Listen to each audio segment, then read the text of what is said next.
Hello, everyone. Welcome to American Scouser's pre-match. Liverpool about to take on City away, where we have not done well in recent years over here, but a lot on the line. Maybe not as much on the line. So we'll talk about that stuff. Serzi, Brian, Salim will be joining us shortly.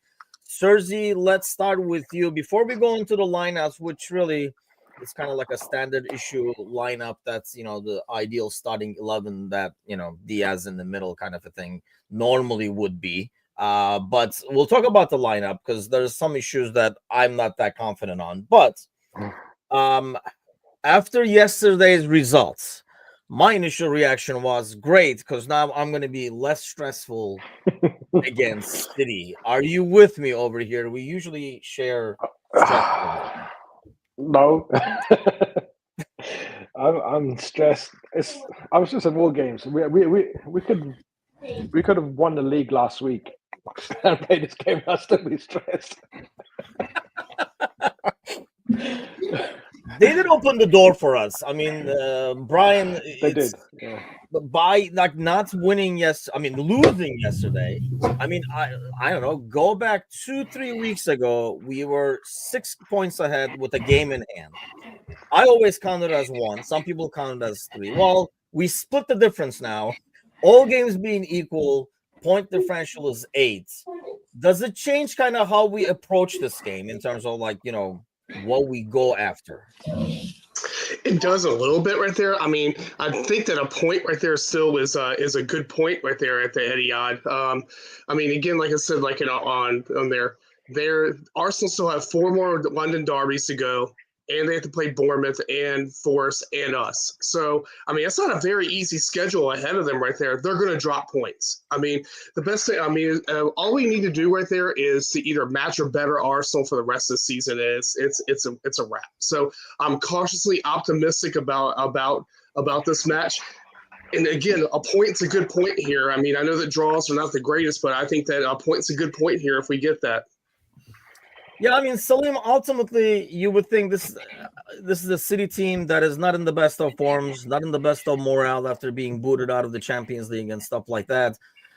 In some ways, they're there for the taking. We'll get into the lineup in a little bit over here, but do you think today is – I mean, because you win this game, you pretty much win the title, and I would say that it's pretty much like it's never over till it's over, but it's almost over when you're up by 11 points, even if it's a game in hand. Yeah, it's a big game. It's a big rivalry game too. And generally speaking, we play really well against Manchester City. And I know you said you're going to get into the lineup, so I won't touch that. But the Arsenal point that Brian was making, not only that, I mean, they are toothless without a striker. I feel really, really comfortable regarding of the result today. I just want to see a good performance. So we've just lacked a good performance in last 3-4 games. I just want to see a really good performance. That's really what I'm looking for. And yeah, it's a big game. I mean, City's always a big game, but I think they're right for the taking. They're not the same City. Yeah, I mean, that 4-1, Kazi, and then let's start the lineup conversation, because obviously the main issue is kind of like what we had the other day. Not that we played bad against Wolves. In a game like this against City, maybe overcrowding the midfields at times where, not to mention, maybe confuse their back line that is not really settled. Is that what we're going here? I'm sure if Gakpo was fully healthy, he would have started, and this wouldn't be a conversation, but not starting Jota or Nunez. What is the manager thinking here? He doesn't trust him at all. He doesn't trust him to do the job that he requires them to do right now. And so he's starting Curtis Jones left wing. I do think there's a bit of a diddle happening here, though, in the game. Where I could see a lot of Diaz going left wing and Szoboszlai up front and Curtis in the 10. I can actually see that happening quite a bit. I think he wants to swarm that centre-half, that Kushinoff, who hasn't looked... He looks like an okay centre half. Looks like he's grown into the league and he might be world class, but right now he doesn't look settled. The one thing I'd say about that City side though is that on 75, 80, they always look very tired in games. What they can do though in the first, as Newcastle found out, they can still batter you. They can still turn it on for 45 and then switch it off because they haven't got the energy anymore. So maybe he's thinking along those lines. If you, as you just said there, rightly, if he swarms the midfield, that Gonzalez is new to the league, has no idea really, kind of getting settled in, and we know what De Bruyne is like now. He's literally on his last legs in terms of running ability. I'm amazed with the team that they've gone for as well. But going back to the Liverpool part, I just think it's more he doesn't trust those strikers. But there's definitely a part though. If he goes, if your legs fall off on 75, my bench can win this, and that's another part of this conversation. You might go, my bench can win it. So it's interesting, man. I can't believe he's done it again. But again, it just shows, I think, what he thinks of Nunez and Jota, unfortunately. I mean, in a game like this, it's totally different, Sergi, because obviously when you do it against Wolves, who's going to sit back, as opposed to City, you don't expect them to sit back and like play their regular game. In some ways, like I can see it on paper where it can confuse the heck out of a defense that's not settled. Because like Kazi is saying, you look at this midfield and you can see suddenly Jones making that run, Szoboszlai making that run, Mac making that run forwards, and you just don't know who's coming at you, as opposed to having like a traditional number 9 to deal with. Yeah. I don't think Jota is a question of trust of ability. More, I think it's managing minutes with Jota, but I could be wrong. Obviously Nunez, he pretty much nailed his coffin. And Slot pretty much publicly almost said so to that extent. I mean, it's a good team. It's like Kazi was saying, that Man City midfield is probably the strongest midfield that they can go for. But I think they don't have more than 60, 75 minutes in them. De Bruyne, I'll be surprised if he makes 50 minutes. But we've got 4 midfielders out there which can crowd all of that noise out. So yeah, I mean, out of all them players, I mean, I'm glad obviously Haaland's not playing, but Mamouche worries me, especially given that Robertson hasn't had rest and has been playing for the last God knows how many games now, and that's more on Tsimikas on Robertson. So if things go pear shaped, I'll still blame on Tsimikas rather than Robertson, because Tsimikas just hasn't shown or given Slot a decision to make. Well, he has given a decision make. Unfortunately, it's just a default decision where we're just going to kill Robertson and we'll have to bury him at Anfield because he's just not going to make it out of the season. So, but yeah, that being the case, I mean, it's like Salim said, if you're going to play a team as bad as City are right now, now's the best time to play them, because we haven't seen a City team like this for the last 6-7 years, and they're the ones that that have pipped us twice. For the league, and it would just be if the performance. I know I've said like before, the performance. It's just the points that matter now. But if you can get the points and the performance now, it just completely any hope that Arsenal have, it'll just be gone. And yeah, the performance is more for optics at this point, isn't it? Like more than. Well, I think for us, if it comes to Arsenal, like their morale and how they look at it. Well, I think even for our own players though, given we beat Wolves 2-1 and that was nervy at the end. Villa again nervy. If you can walk away just for the players' mentality, now it's just all right. We can do this. We deserve to be at the top, and just beat City. It doesn't matter who what City team is playing, but they're just for our own motivation and our own players' own mentality, and we can then go into Champions League thinking that we could win that too. Yeah, I don't know if you guys saw this online, by the way. There's like a footage of Nunez and Costas. I think they're going into the hotel, to be honest with you, it looks like. But Costas literally looks like a high school kid going to school like 6 a.m, like just stayed up all night playing games or something like that. But Jamie says, how's everyone's nerves? 1 to 11. I mean, Sergi never gets down from 10. Brian, so Jamie's at a 6. Honestly, before yesterday, I was probably more like higher for this game, 8, 9. It has brought down me to 6, 7, just because of the result yesterday. Not only because they lost the points, but I feel like it has shown once again that they're not going to be like City winning every game. That's not what we're going up against. Yeah, I mean, like I said right there, they're not going to get all these points out for the next run. So yeah, I'm like James said, my number's about a 6. I mean, I think that we can get a performance out of this. I mean, and I'm okay with a point. I mean, do I want 3? Absolutely, but I'm okay with a point. I'll settle a point. Spencer says he's 7-8. It would have been 11. Yes, I agree totally. I would have been a lot more nervous, Salim, if. But I mean, really, we talked about it with Kazi and them on the Friday, like, you know, what we were expecting out of the West Ham game. And really, it was wishful thinking at best, even a draw, right? Like, we never thought they would lose that, like, all the points over there. So that result yesterday, does it, we know what it does for our nerves, with the exception of Sir Z. What does it do for the team? You're asking me? Yes, Salim, sorry. Yes. Oh, okay, all right, yeah.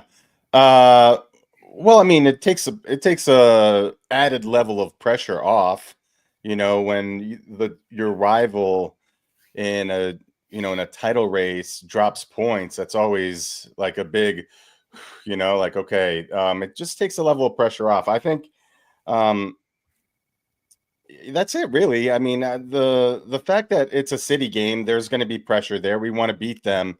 You know, my co-host of my podcast, Coach Ralph, mentioned something that's kind of interesting, and I want to kind of float it out there to you guys. You know, in the past 6-7 years, there's always been, you know, a team, whether it's City or us, that's, you know, 90, 99 points, 100 points. But prior to that, you know, it was a much more competitive league from a standpoint of people were winning, you know, by 1-2 points and, you know, 85 points, 78 points, things like that.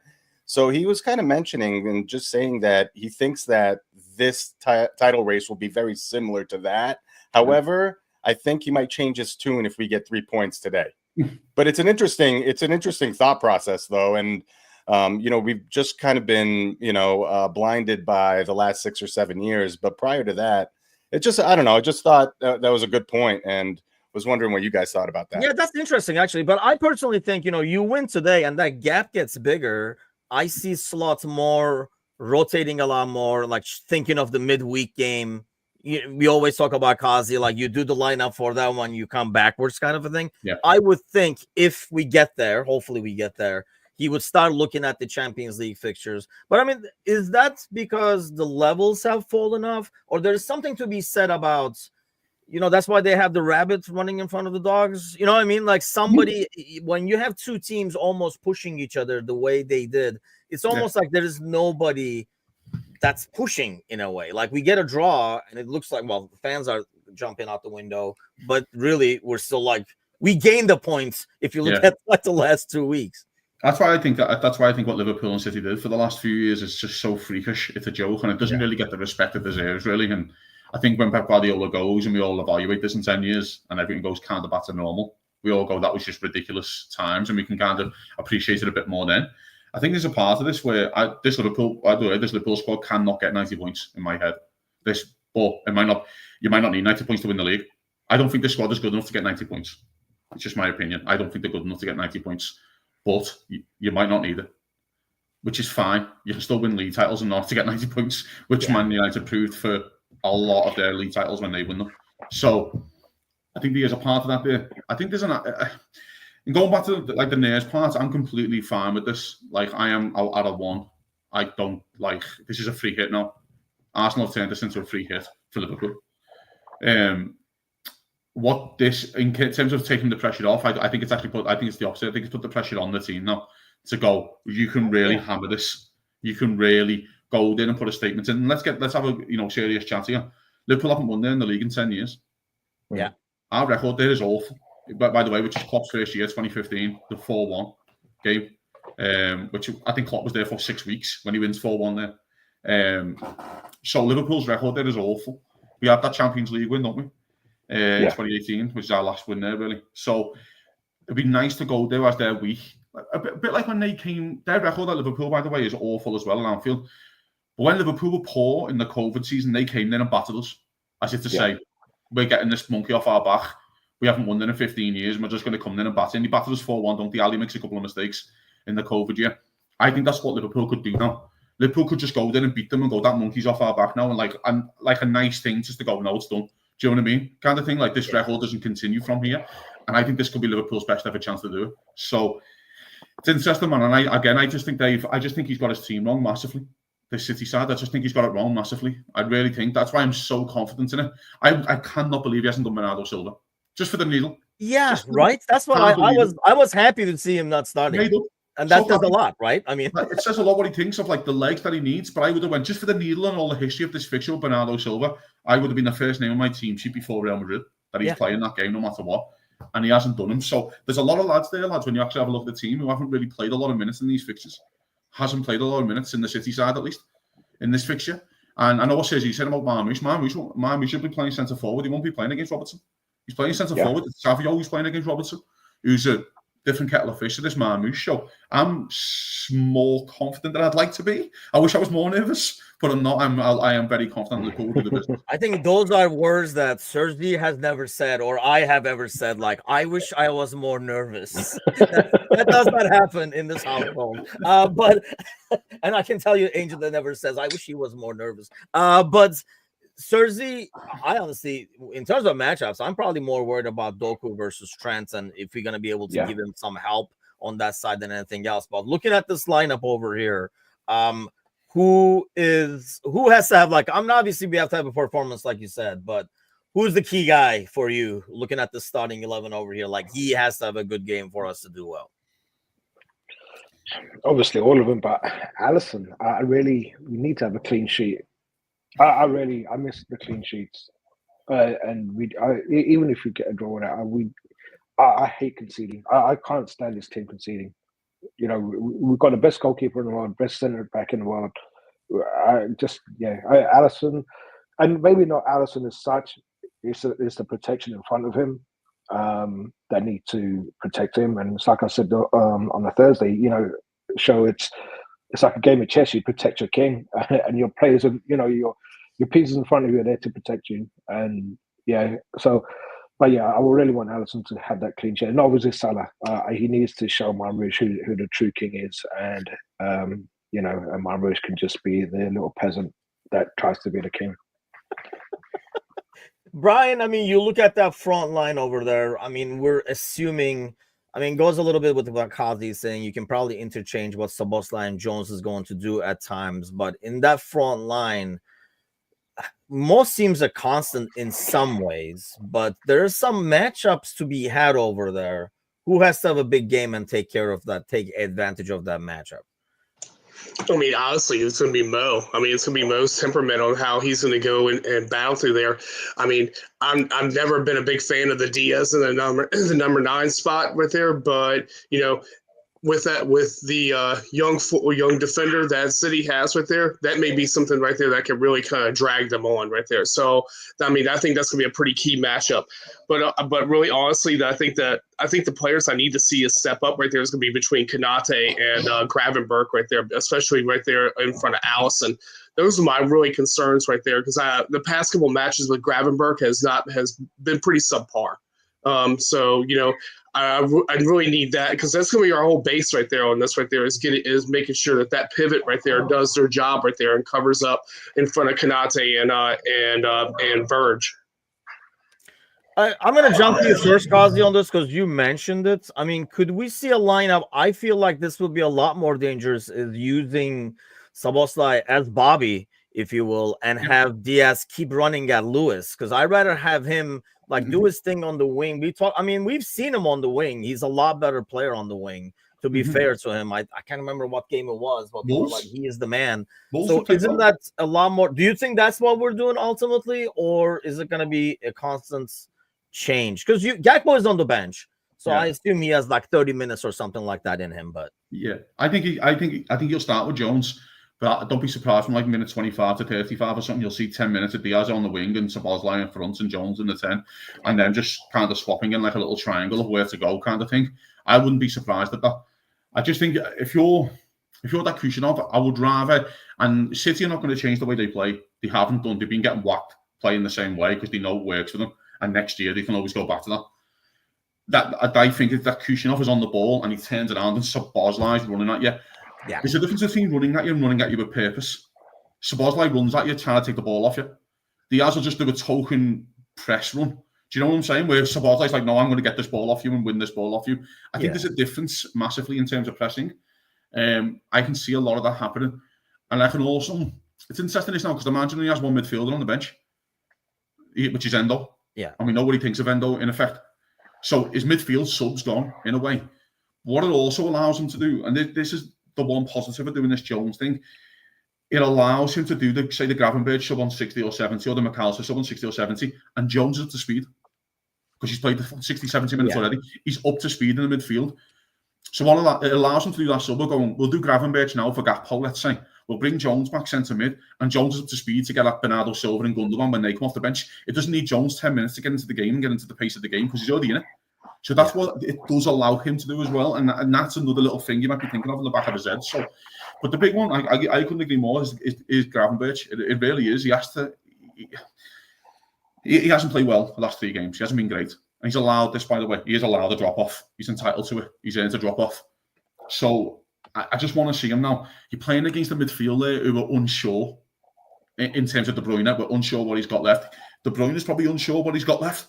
And then Nico, we don't know. He's kind of an unknown little quantity. He just looks like a bit of a physical defensive midfielder, which is kind of what they need. And I think if you just get a Gravenberch 80% of what we got in November, I think he could run all over them. I really do. Yeah, the thing with Nico is after last week, he might be like thinking, "Oh, this Premier League is not all that," but hopefully today would be the challenge. You know what I mean? Like it kind of like was like an easy, smooth game. So he was like, "Oh, this is Premier League," and then maybe he'll find out today the hard way that, "Oh shit, this is really fast over here," kind of a deal. Yeah. But I think going back to what you were saying about Szoboszlai, one thing I like about Szoboszlai and his pressing is the angles he takes. Like he knows how to come at you as opposed to, and that's why I'm thinking we might see that a lot because the last couple of games was Slot mentioned in the press conference too, like Nunez, his pressing and I've always complained about the angles he takes anyway. But Salim, let's look at the midfield. I mean, because we have like the numbers there and we don't know how it's exactly going to lay out. I agree with Kazi. We might end up seeing like Jones on the left. I would rather not. I'd rather see Jones 10 because you feel the counter pressing in this game. They are vulnerable. They give up the ball a lot back there. And once they give it up, when they're outnumbered back there, nobody knows where the hell they're going. So that's the way to get at the City team. What do you expect to see in terms of that midfield battle? I think if we play through their midfield, their defense is just on paper looks just very weak. So if we play through the midfield, I mean, or just skip right over it and just go over the top, I think we're going to have some success. I really do. When I looked at it at first, I was like, wait, what? Like Rico Lewis, Ake, Guardiola's a decent, but he's usually, jetting down the left side. So there's going to be space there. So if he does that on top of, and then you got Kuzanov, and I mean, I just looked at it and I was like, wait, like, what is this? Kuzanov played well against Real Madrid. He had some, well, maybe not played well, but he had some, duels with Vinny where he did well. He's got, the kid's got potential, but he's still 18. We still remember that first game he played. I mean, it looked like he was frightened, right? Yeah. And now you're playing a team at the top spot from their standpoint, and you put this defense out. Like I really think we're like this is a 3-goal match easy. I think for Liverpool. I'm not as confident as Kazi, but I am relatively relaxed. Yeah, Kevin, you better not be neutral though. I mean, there's a lot of matchups to be had out there, but there is a lot of matchups to be had. It's just a matter, like even the Mo versus Guardiola, whether running behind them or taking them on and stuff like that. There's a lot. What was that? Vardiol can't turn around anymore. Vardiol can't. They hate being turned around. So that's the outlet ball all game. The one thing I want to put like a bit of more news probably into you lads, that this City side remind me of 22-23 Liverpool when the midfield legs just fall off at the same time and we can't get going in the season. But I do want to press that and say Liverpool did beat Bournemouth 9-0 that year and beat United 7-0. So if you want to give them any kind of urgency in the game or any kind of like chance to sniff in the game, they will step it up and they will be like Man City of old for 30 minutes. They will do that to you. And that's what they did to Newcastle last week. They just turned into City of old for 45 minutes and whacked them. Don't give them a chance. You can't give them the ball. You can't give them a sniff. And the outlet ball that you are right to sell it to Vardiol. If Vardiol wants to keep doing that running, he likes to do, there's going to be open up space and you've just got to get the ball to him early and quickly. And I think the last few games you haven't been doing that quick enough. And when we have done with Salah's been getting the assists and getting the good balls into the box and things like that. You've got him getting the ball earlier, give him it quicker and let him stand Ake up or stand Vardy up and run at them. Yeah, I mean, man, huge game in terms of win and win it all kind of a deal to me, at least. And I think if you're an Arsenal fan, you watch this game and you see Liverpool win. I think some of them have already, they throw the towel, they pick it back up, they throw it back again. So Arsenal fans are all over the place. No one wants to win it. You know what I mean? That's what it looks like. I'm sure like City fans are like, God damn it, look at this. Like they're like just like nobody can like go on a run over here. But as we head over to the game, let's go around real quick, get predictions. Sergi, start with you. 2-2. 2-2. Optimism at its best. Brian, what do we have? I'm staying with my 2-2 I said on Thursday. I really think, I mean, my head coming there and is a draw. My heart wants a 3-0 win, but I think my head's going to win on this one. Salim. 3-1. 3-1 Liverpool. Special. I like Yep. it. Spencer's going with the 2-1 away win. Kazi. 2-0 Liverpool. Liverpool score in the first 15 and score in the last 15. 2-0 is too comfortable, so I'll go with the 2-1 as well. Like there will be a goal, there will be some squeaky bump. It just would not be Liverpool if I'm not overstressed at the end. But we'll be here for the post-match, hopefully talking about a win, 3 points, make some parade plans and all that kind of good stuff. But we'll catch you guys after the game. Enjoy the game, everyone. Take care.